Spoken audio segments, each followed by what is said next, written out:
Primeramente, quiero agradecer a los miembros del comité por su invitación. Mi ponencia está relacionada con la transición en Venezuela y los obstáculos que se han presentado durante el régimen de Nicolás Maduro para ello, con la vinculación que tiene el sector político con el crimen organizado. Este trabajo fue hecho para la Universidad George Washington en Washington, D.C. y está, como les digo, vinculado. La base fundamental del problema tiene que ver con la precisión sobre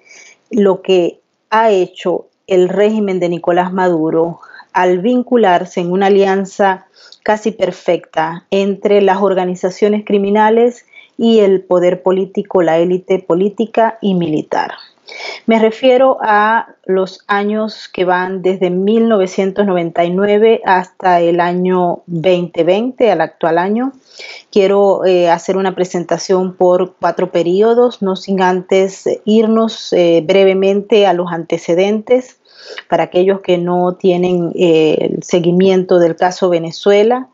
En estos momentos está presente un régimen conformado por un estamento militar y civil en manos de Nicolás Maduro, que tiene asociación y vínculos directos con organizaciones criminales, pero también tiene aliados geopolíticos importantes, como lo son China, Rusia, Irán, Bielorrusia y Turquía, entre otros. Y por otro lado está un presidente interino reconocido por el gobierno de los Estados Unidos y por algunos otros países de la Comunidad Europea y de América Latina, encabezado por Juan Guaidó, y que representa de alguna manera el poder legítimo que ha sido reconocido a través de la Asamblea Nacional. Él fue electo como presidente en enero del 2019 y se mantiene hasta ahora, aunque lo que es el estamento jurídico no está muy claro al respecto.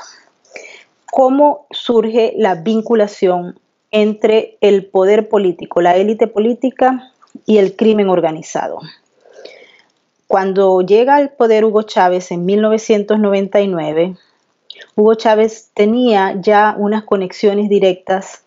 con algunas organizaciones criminales, como por ejemplo las Fuerzas Armadas Revolucionarias Colombianas, el ELN, y otras agrupaciones que hacían vida y operaban en América Latina. También estaban vinculados a algunos carteles de la droga.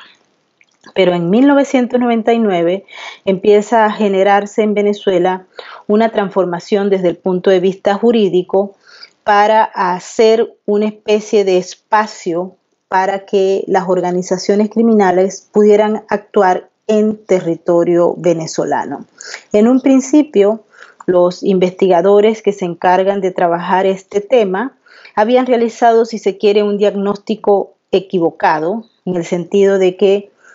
se había dicho que la influencia de Cuba era el factor fundamental para este proceso. Pero luego de años y viendo cómo se ha venido desarrollando todo el sistema que se conoce como Revolución Bolivariana, el diagnóstico cambió y ahora pues tiene un espectro un poco más amplio. Chávez sacó a la Agencia Antidroga de los Estados Unidos, la DEA, de territorio norteamericano, rompió los acuerdos y convenios que habían tenido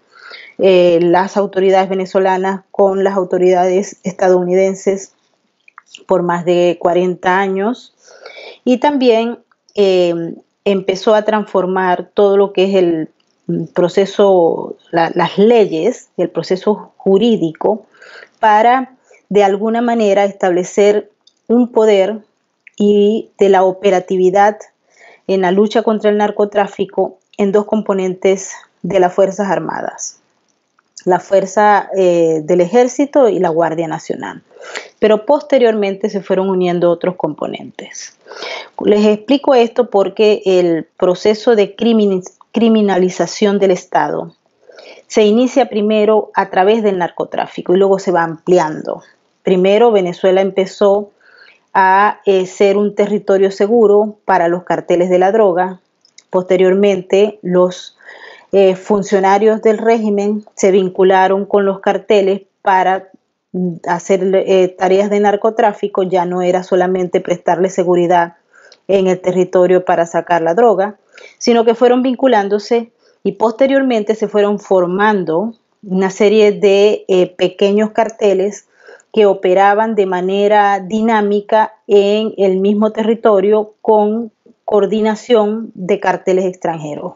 Luego eso se fue ampliando, ya no solamente era el tráfico de droga, sino que se fue para el tráfico humano, para el tráfico de coltán, de oro, de torio y de otros minerales, de los cuales pues Venezuela es bastante rica. Se fueron estableciendo también paralelamente alianzas con países como Irán. Chávez hizo un gran esfuerzo en establecer convenios de todo tipo, energéticos, petroleros,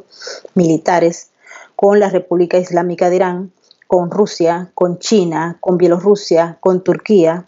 y hasta con Corea del Norte, estableciendo una línea de acción y colocándose en una posición bastante interesante para ese grupo de países en América del Sur. Geográficamente, Venezuela es muy atractiva porque es la entrada para América del Sur. Y si a esto se le ofrece una seguridad absoluta para las operaciones de todo tipo, pues obviamente Venezuela empezó a ser muy atractiva para las organizaciones criminales que se fueron adjuntando de alguna manera hasta constituir una alianza poderosa que se vino perfeccionando, podríamos decir, a lo largo del tiempo. Chávez muere en el año 2013, se encarga Nicolás Maduro, el precio del petróleo empieza a cambiar en el mercado internacional, que era otro de los factores importantes que mantenía el régimen y que le había permitido a Hugo Chávez establecer alianzas con países muy lejanos, romper las alianzas con los países occidentales, particularmente con Estados Unidos, y empezar a transformar tanto la política exterior como la política interna. Y esto hizo que a la caída de Chávez por su muerte y posteriormente la llegada de Maduro al poder, esos países empezaran a compenetrarse aún más y empezaran a ocupar espacios, todo esto en un proceso de cambio geopolítico importante en el mundo, y hoy en día podemos apreciar con un diagnóstico un poco más claro del que se hizo al inicio, que definitivamente Venezuela se transformó en un país en el cual el crimen organizado logró una alianza permanente y una especie de asociación estratégica que le ha permitido al régimen como tal ofrecer una especie de soporte, de protección, de espacios para la operación, tanto en Venezuela como en los países asociados de América Latina, pero también percibir el beneficio de lo que es el apoyo desde el punto de vista militar, desde el punto de vista paramilitar, de todas esas organizaciones que conviven en Venezuela. Y eso ha hecho que definitivamente cuando se ha presentado una posibilidad de cambio o de transición, las mismas sean de inmediato abortadas y obstaculizadas. Importante destacar que dentro de todo ese proceso jugó un papel importante la corrupción, que ha sido uno de los factores culturales que ha caracterizado a los actores políticos en Venezuela a lo largo de la vida democrática y antes de la vida democrática, y obviamente durante los 20 años de Revolución Bolivariana, que se ha agrandado a pasos agigantados a tales niveles que hoy en día no se sabe exactamente cuánto de la renta petrolera y de la renta del erario venezolano ha sido tomado por la corrupción de todos los funcionarios cívicos y militares que han participado tanto en el gobierno de Hugo Chávez como en el de Nicolás Maduro. Lo que quiere decir, y esta es la tesis que quería presentarles ante ustedes, y que como les digo fue objeto de investigación para un trabajo que estoy realizando para la Universidad George Washington, es justamente el tema de que hasta que no haya un reconocimiento de que el régimen venezolano tiene una alianza estratégica con cuando hablo de crimen organizado, hablo de todas las organizaciones criminales, no solamente de los carteles de la droga. Ahí están presentes también las organizaciones terroristas del Oriente Medio como Hezbollah, Hamas, la Guardia Revolucionaria y otros grupos que operan en Venezuela con el amparo del Estado y utilizando la estructura del Estado para realizar sus actividades. Este modelo nunca había sido visto en América Latina a los niveles de perfección que se ha dado en Venezuela. Y de allí las dificultades para precisar cuál es la vía o la estrategia que se debe seguir para salir de esto y llevar al país a una senda democrática nuevamente. Se han utilizado a lo largo de los 20 años discusiones de todo tipo, estrategias desde el punto de vista político y diplomático, pero ninguna de ellas ha brindado el resultado esperado porque se está partiendo de un diagnóstico equivocado. Se está partiendo de que el régimen tiene la capacidad de negociar como si fuese una de las dictaduras tradicionales que han existido en América Latina o en cualquier lugar del mundo. El tema aquí es un poco más complejo, porque el régimen venezolano no es una normal y cotidiana dictadura autocrática. Es un régimen que está basado esencialmente en una alianza con el crimen organizado transnacional y forma parte de un eje importante cuyos logros y beneficios para el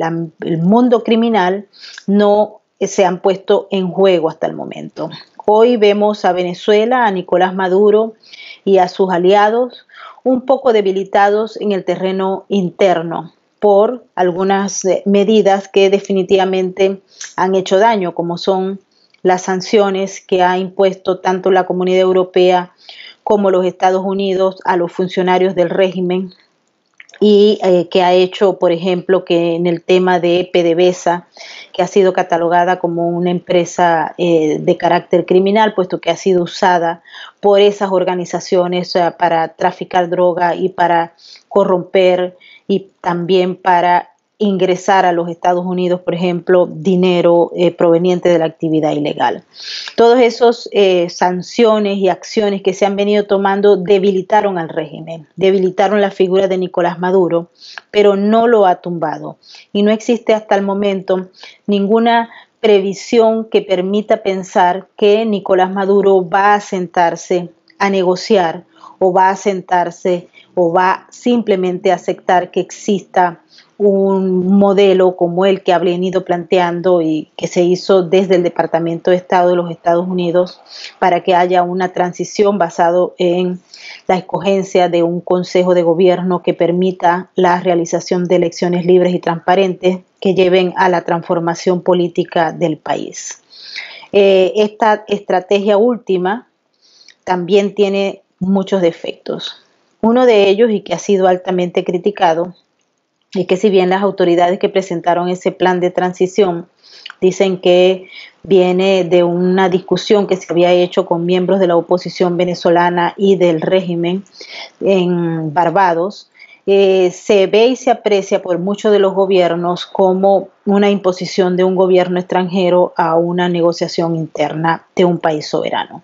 Y esa es la herramienta clave que ha permitido que muchos de los países no estén totalmente de acuerdo en apoyar esa iniciativa, que a todas luces luce también inviable por las razones que le expliqué anteriormente, y es justamente que existe una alianza entre los criminales, entre las poderosas organizaciones criminales que ha convertido a Venezuela en una red de redes, y eso no está en juego para los criminales. ¿Qué se propone? El desmantelamiento primero de las organizaciones criminales, el desmantelamiento de la narrativa del régimen que ha venido imponiéndose por más de 20 años, y una vez que se haya hecho el desmantelamiento de esas redes y de la narrativa, entonces podría dejarse al régimen desnudo y proceder con otra acción que tiene que tener una unificación de criterios desde el punto de vista interno con apoyo externo. Se ha planteado una especie de coalición de agentes y agencias de la ley internacional, que pueden ser desde Europol, las agencias que tienen relación con la ONU, hasta las mismas agencias internacionales o de los Estados Unidos que luchan contra el crimen organizado, de tal manera que puedan ayudar en el proceso de desmantelamiento de esas redes criminales que poseen el poder político en Venezuela. Se ha avanzado desde el punto de vista jurídico, desde, por ejemplo, acá, yo vivo en Nueva York, y acá se lleva un proceso judicial, una acusación federal contra Nicolás Maduro y 14 funcionarios del régimen, pero hasta el momento no existe ninguna posibilidad de que haya una acción que permita que a estas personas se les aplique la ley desde acá. Lo que quiere decir que en vista de las circunstancias y del enorme sufrimiento que está viviendo el pueblo venezolano, debe hacerse como una coalición internacional con las agencias, para lo cual debe haber voluntad política de los gobiernos, pero primero que todo debe haber un entendimiento de que el régimen de Nicolás Maduro es una organización criminal, una red de redes, como se le ha venido señalando, y que no hay posibilidad de llevar una transición política y diplomática bajo las condiciones en las que está estructurada la naturaleza misma del régimen. Por eso hemos avanzado en función de dar a conocer a las personas que pueden ser actores importantes que lleven el mensaje a los que toman las decisiones. Esto es un trabajo que debe hacerse en un tiempo bastante perentorio, motivado a que les digo que en Venezuela la población está viviendo una grave crisis humanitaria y no existe ningún mecanismo que permita pensar que por ahora el régimen vaya a caer, vaya a permitirse la entrada de ayuda y muchísimo menos pensar en unas elecciones libres y transparentes, debido a que esa no es la regla que juega el grupo que tiene el poder en Venezuela, que como le digo, no es una dictadura convencional, es una organización criminal que opera a nivel internacional, opera en muchos países, tiene tentáculos poderosos y tiene la audiencia y también la apoyo de muchos gobiernos poderosos.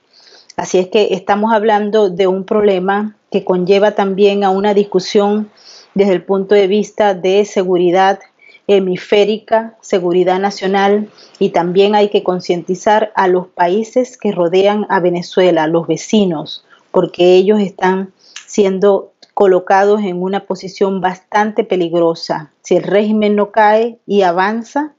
que es lo que ellos desean hacer,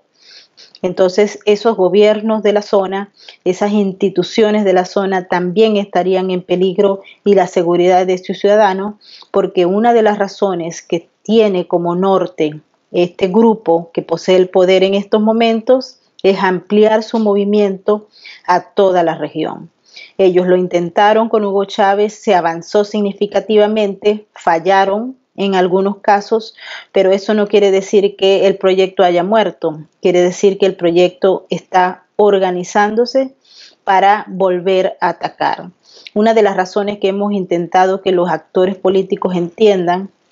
es que los criminales tienen una capacidad de reacción más rápida que las instituciones democráticas y las agencias de la ley. Ese es un factor importante que debe tomarse en cuenta a la hora de plantear cualquier proceso, cualquier proyecto o plan de salida para atender la aguda crisis que vive Venezuela en estos momentos. Muchísimas gracias.